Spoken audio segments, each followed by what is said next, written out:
Alright, my second epiphany I had while listening to Don Henley's I Can't Stand Still album. The song, like every young man, I have some things I wanted to say. Took me back to 30 years ago when I was 20 years old and making decisions. And I've been really thinking a lot about my nephew Seth, who is that age now and is making decisions that he probably doesn't even realize how they are going to affect the rest of his life. It suddenly hit me that this is the Garden of Eden all over again. It is the forbidden fruit. It is the take this and you will become like God. When you grow up in a sheltered home and you're taught good morals and you're taught to not do certain things, and you feel like you can't get out of that. Sometimes I think you feel like the only way you can get out of that is to run away, which in a sense is what I did. I got married, I joined a lifestyle that was not compatible with my family. I had probably a little more freedom to do that than my nephew. I think that he really feels restricted and really feels controlled, and my heart aches for him in that respect.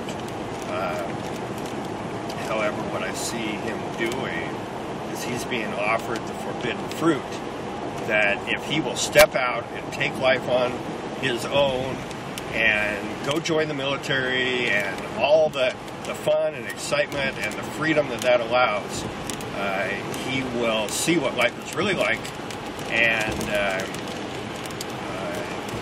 in our 20-year-old minds, we think, so if it doesn't work out, I'll just come back and rejoin my life.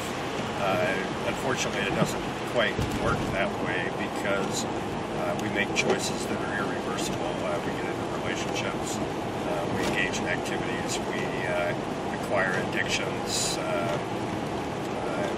we get ensnared in entanglements, especially with other people, or we engage in behaviors or acts that make us unfit for going back to the way it is. Adam and Eve were not able to go back after they disobeyed God and they ate of the fruit. Most people would agree there's nothing magical about that fruit. The fruit itself did not do anything to them. It was the act of disobedience. It was the act of exercising their own will and denying God's will is what took them to that place and destroyed their, or at least began to kill their relationship with God. I did that when I was in my early 20s, and I have spent the last 20 years of my life trying to get back to the place where I was. And I think that's where Don Henley's song, Talking to the Moon, just really speaks to me.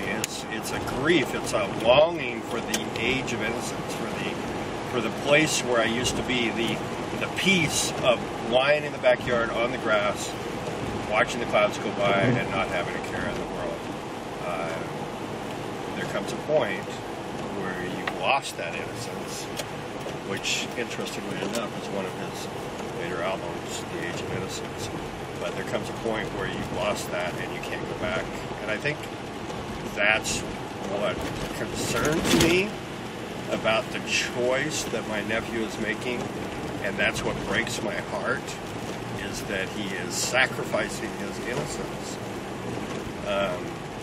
for a freedom, or at least the illusion of freedom, that the snake in the tree is offering. Our society says that if you make your own choices, if you make a lot of money, if you become strong and good looking and attractive and all of that, that you will have freedom and you will be happy. And I see my nephew reaching out for that apple, and it's probably too late to stop him at this point, but it's still hard to watch, because I did that.